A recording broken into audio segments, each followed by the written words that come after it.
Ok, bienvenidos de vuelta. Estamos aquí, bueno, seguimos aquí en nuestra clase de Finanzas 1, ¿sí? Y bueno, ahora vamos a hablar de el desarrollo y evolución de las finanzas, ¿sí? Vamos a hablar un poco de los orígenes de las finanzas, ¿no? De cómo, pues de cómo iba surgiendo el dinero, ¿no?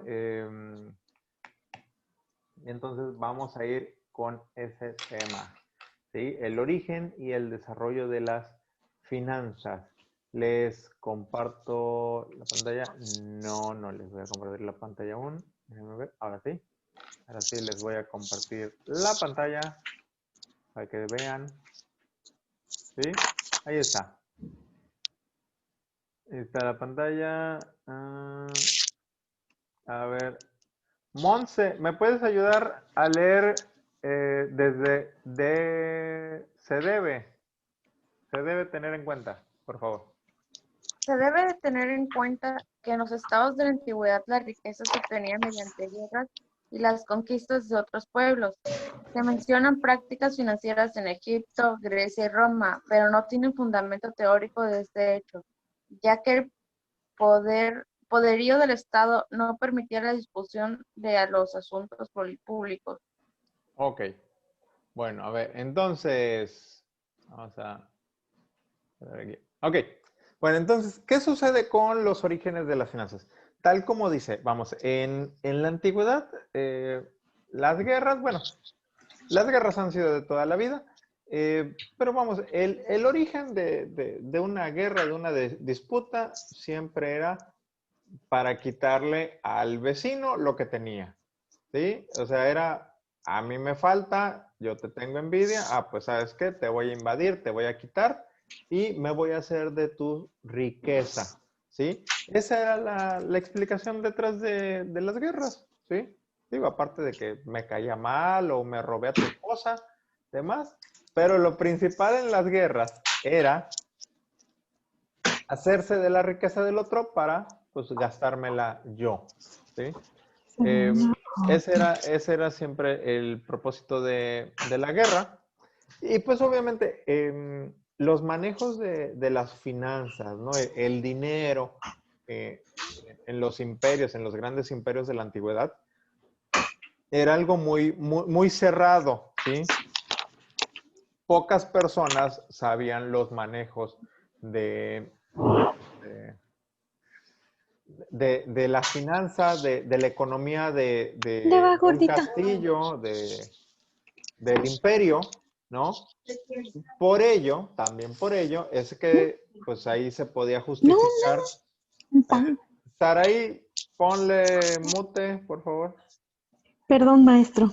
Se dificultaba esta situación porque, les digo, como poquita gente conocía los métodos de administración financiera, pues entonces así es como pues se derrochaba toda la riqueza de la nación y era que se volvía necesario invadir al vecino, al prójimo, para quitarle su oro y pues seguir en nuestras fiestas y pura, este, y pura, ahora sí que malgastarse los recursos, ¿sí? Em, entonces, no hay, ahora sí que no hay algún documento histórico, no hay eh, alguna teoría de dónde empiezan a aparecer las prácticas financieras, ¿no? Lo que tenemos, lo que conocemos, pues son ciertas, ¿cómo podemos decir? Em, tenemos cierta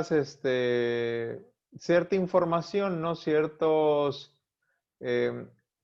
estudios que hemos ido desarrollando, ¿no? Por ejemplo, hablamos de la liturgia en Grecia, hablamos del catastro en Roma, la vicesima hereditatum también en Roma y del seguimiento de Horus en Egipto, ¿sí? Esas son por ahí los antecedentes, lo más antiguo a lo que tenemos acceso respecto a lo que podrían ser finanzas ¿no? Manejo de finanzas en la antigüedad, ¿sí?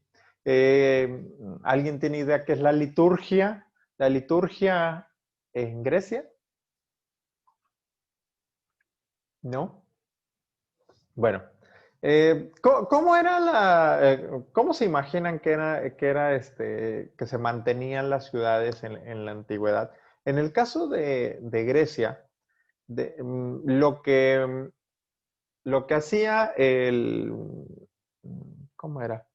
No, era el emperador, me parece, era la época de emperador, o no me acuerdo si ya estaba el parlamento en Grecia, pero en la antigua Grecia se tenía un servicio público, ¿sí? Bueno, a manera de servicio público, era de que se obligaba a ¿cómo les digo? Eh, los espacios públicos, ¿sí? Por ejemplo, no sé, ¿qué es? El teatro griego, ¿no? Sabemos que Grecia es conocido por, la antigua Grecia por su teatro, ¿no? Todo lo que era el teatro griego, el drama. El teatro griego, ¿sí? El gobierno o las entidades gubernamentales, ellos no se encargaban de darle el mantenimiento al teatro de la ciudad, no. Quien se encargaba de darle mantenimiento era una de las personas más ricas de la ciudad, ¿sí? Ahora sí que a él, como era el de los más ricos, le imponían la chamba. Ah, mira, ¿sabes qué? Tu chamba es darle mantenimiento al teatro, ¿sí?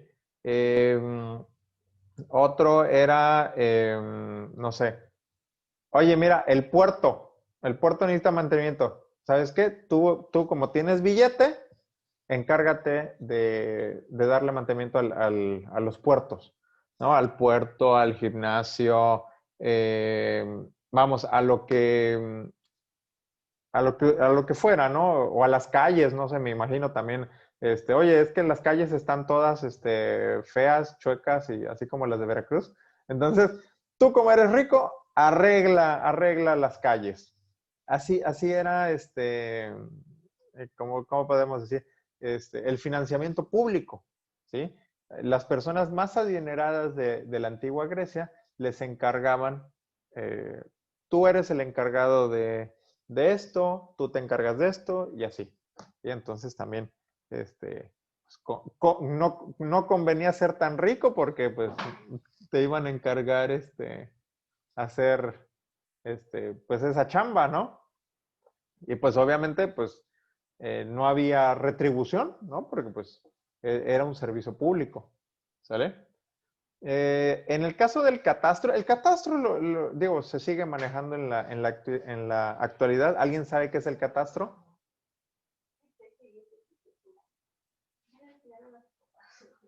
¿Mm? Sí, ya vi. ¿Nadie sabe qué es el catastro? No, profe. ¿Nadie ha ido al catastro? A ver si su propiedad no tiene alguna deuda, no tiene algo que... Es como el registro público, ¿no? De la propiedad. El registro público de la propiedad, el catastro, exactamente. El término catastro tiene sus orígenes en la antigua Roma, ¿sí? Desde Roma aparece lo que es el término catastro, que era simplemente lo que es ahora, lo que es el día de hoy. Digo, si ustedes recordarán cuando pagan su predial, ahí dice valor catastral de mi propiedad. Entonces, ese fue en Roma, no me acuerdo qué emperador. Él instauró esta situación de, a ver, ¿de qué tamaño es tu casa? ¿No? Casi, ¿cuántas puertas, cuántas ventanas? A ver qué tanto tenían, ¿no? A ver dónde estaba ubicada tu casa. Y en base a eso, pues lo que vas a pagar de impuesto. ¿Sí? Entonces, obviamente, si tú eras un magnate de aquella época, ¿no? Y tenías un caserón, pues pagabas mayores impuestos, ¿no? Entonces, ahí es donde empieza a aparecer lo del catastro, ¿no? De ahí se iban haciendo de dinero. Por ahí también en Babilonia, Grecia, también se llegó a usar lo del catastro. Hay documentos, ¿no? Históricos. Luego aparece también en Roma, no, hombre, a los romanos les encantaban los impuestos, a los emperadores romanos les encantaba inventarse impuestos. La vicesima hereditarium, que era un impuesto del 5% a las herencias, ¿sí? Ya también desde Roma le buscaban hasta debajo de las piedras cómo cobrar impuestos a los pobres trabajadores. Entonces, ahí pusieron también esas leyes, ¿no? Hacerse del recurso público, del dinero, ¿sí? Y bueno, pues, y ya para finalizar esta parte de los orígenes,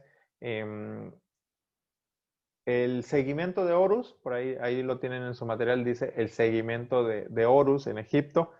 ¿A qué se refiere este seguimiento de Horus? Pues era recordando un poco de la historia. Les digo, la historia va muy de la mano también con las finanzas. Como en el antiguo Egipto, al emperador lo veían como la encarnación del Dios mismo, ¿no? De Dios, en el caso de ellos, del Dios Horus, ¿sí? Para ellos su faraón era Dios, ¿sí? Entonces, él, pues, hacía su recorrido por todo su imperio, ¿no? Para que la gente lo viera, ¿sí? O sea, ahora sí que tú veías que pasaba el emperador y, oh, emperador, emperador. Y y a la vez de que pues te ponías contento porque veías a Dios, ¿no? Veías al emperador, pues el emperador aprovechaba y te decía, veo que tienes muchas vacas. Entonces, ¿qué te parece si me das 2 vacas de impuesto? Ah, claro, Dios, ahí va. Y veo que tienes mucho trigo. Ah, pues dame una cosecha. Ah, sí, sí, ahí va. Veo que tienes mucho pescado. Dame pescado. Ah, ahí va. Y entonces, ese seguimiento de Horus es lo que en la actualidad conocemos como impuestos, ¿sí? En el antiguo Egipto es donde se da origen, se entiende que es el origen de la recolección de impuestos, Ese seguimiento de Horus creo que era cada 2 años. Cada 2 años el faraón pues salía de su palacio y pues recorría todo Egipto y en su recorrido iba recolectando los impuestos, ¿no? Recolectando, les digo, animales, cosechas, oro, vamos, todo, joyas, todo lo que le correspondía de impuesto. Esto lo hacía cada 2 años. Ahí es donde viene el surgimiento de los impuestos, ¿sí? Imagínense que ahora así hiciera AMLO, que recorriera todo el país y ahí le fuéramos aventando el dinero, ¿sí? Entonces, ese es el seguimiento de euros. Les digo, es Ojalá y se pagaran los impuestos cada 2 años. cada 2 años, ¿no? Sería interesante, ¿no? Bueno, entonces, ahora sí que en la antigüedad esos son los orígenes de las finanzas. Ya posteriormente, ya yendo un poco más, siendo un poquito más modernos, ¿sí? Pues cuando nos encontramos por ahí, a ver, dice, la primera etapa en la evolución histórica de las finanzas se caracterizó por una investigación prácticamente inexistente en este campo hasta el siglo XIX. Sí, lo que les decía, antes la gente se gastaba el dinero y lo resolvían todo peleando, robando y pillando. ¿Sí? Entonces, en siglo XIX ya como que se dan cuenta de que, oye, no, pues así no puede ser la onda, hay que pensarlo mejor, ¿no? Y en ese momento los encargados se dedicaban a llevar los libros de contabilidad, controlar la teneduría y buscar financiación cuando fuera necesario. Sí, ya saben, desde el siglo XIX a los contadores nos han cargado la mano. ¿Sí? Ay, Dios, a ver. ¿Sí estoy hablando? Ah, no les compartí la pantalla, perdón. Yo hablando. Estaba hablando solo y no me veía. Entonces, les decía, ya desde el siglo XIX nos empezaban a explotar a los contadores. Un hecho muy importante por ahí es la revolución industrial, ¿no? La revolución industrial que fue a finales del siglo XVIII en Inglaterra, ¿sí? A partir de ese momento, pues también se comienza a desarrollar lo que es el modelo clásico de la teoría económica, ¿sí? Ya con estos avances que se tienen, pues también el manejo del dinero, de los recursos, pues ya se vuelve más importante, ¿no? Lo que les decía, el contador ahí lleva el libro y dice, oye, pues es que necesitamos más máquinas o necesitamos más recursos para hacer crecer el negocio. Hay que buscar a ver de quién nos presta. Sí, porque obviamente ya en esa época, les repito, ya no podías andar invadiendo a la empresa o al vecino, ¿no? Entonces había que ver las fuentes de financiación. Sí, dice, en esta época de capitalismo salvaje, ¿por qué se les llama? Bueno, pues porque hay fusiones, emisión de obligaciones, acciones, mercados financieros. Vamos, al momento de que surge la revolución industrial, ¿no? Pues todo mundo quiere entrarle, ¿no? Dice, oye, no, pues el negocio va por aquí, ¿no? Las grandes máquinas de vapor, ¿no? Las grandes maquinarias, ¿no? Ellos ya se veían en el futuro, ¿no? Ya era el futuro de ellos. Entonces, querían invertir, ¿no? Y entonces, de igual manera, ¿no? Como sucede en la actualidad, pero muchas empresas empezaban a comprar a otras, ¿no? Los más poderosos, fuertes, se hacían se hacían de las empresas más pequeñas, más chiquitas, ¿sí? Quien necesitaba recursos mandaba a emitir obligaciones, promesas de pago, ¿no? Y se endeudaban y obviamente les digo, pues ahí alguien más se hacía dueño, vendían, compraban, vamos, fue, tal como dice el término, un capitalismo salvaje, ¿no? En base a esta revolución industrial, ¿sí? Bueno, hasta aquí llegamos esta semana. Me despido del video.